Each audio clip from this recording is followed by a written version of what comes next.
The COVID pandemic was traumatic to the healthcare community and our patients. Providers were excited to have a weapon to combat the COVID-19 virus once the vaccine was approved.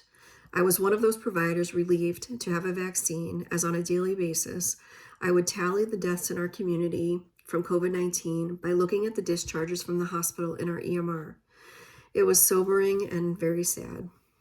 The isolation of our elderly community and the lack of socialization of our school-age children was showing its effects on my patients. I had an elderly woman in her 90s who lived in a group home, and family was only able to visit through the window, which was typical at that time.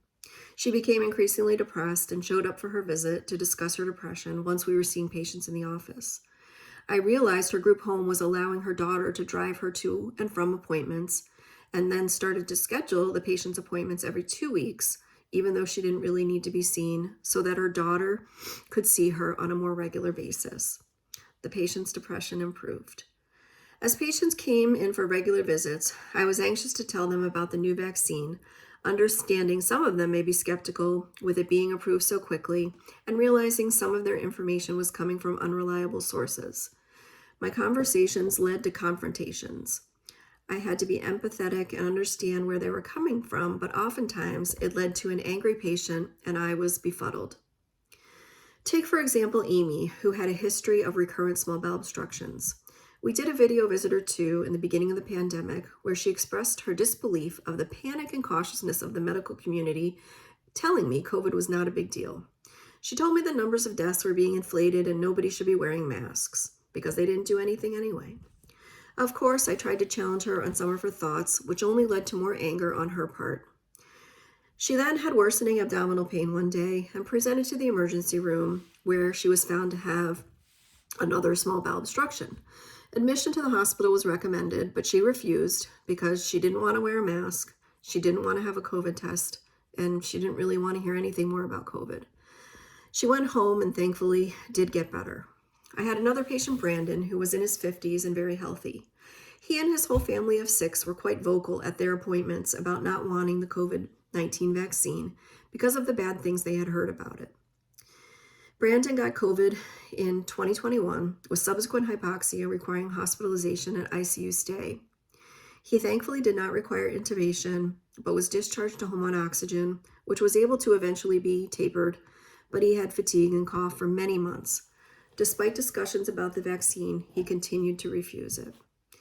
I had a healthy husband and wife, also in their early 50s, whom I saw for their routine wellness checks and physicals and counseled them on getting the COVID-19 vaccine. The husband was quite argumentative at his visit, and I tried to counsel him with facts, and within a month or two, him and his wife left my practice. I was seeing Evan, a 7-year-old with severe autism who was nonverbal, for a routine well check, and as I had been doing, I recommended an updated flu and COVID vaccine. The mother started screaming at me that I needed to stop talking because I didn't know what I was talking about. Evan started to cry. I was upset. The mom took Evan by the hand, left the office, and never returned. Why did the patients feel this way when there was a trajectory to lose greater than 1 million lives to this horrible virus in our country? With these earlier experiences, I started to recognize which patients were more skeptical and started to tailor my COVID-19 vaccine talk differently. I began to ask, have you had COVID yet? Do you have any elderly family members you are around? I started to tell patients they should consider getting vaccinated to protect their elderly family members. I began talking to patients more about long COVID, as this was something more likely to affect them or family members or their friends. Studies have shown most Americans encounter healthcare misinformation in the media or online. Most adults are uncertain whether health misinformation items are true or false. According to KFF, the independent source for healthcare policy research, polling, and news, in August of 2023, 10% of adults believed it was true that the COVID-19 vaccine caused sudden death in otherwise healthy individuals, while 23% felt it was probably true.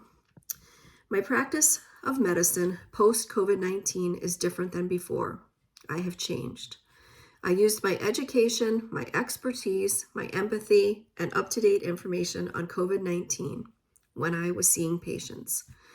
I realized with the vast amount of misinformation, I had to not just take care of my patient's health as before, but also assess their receptiveness to information regarding the COVID-19 vaccine and customize my discussion to best make that patient continue to trust and seek information from myself and reliable sources.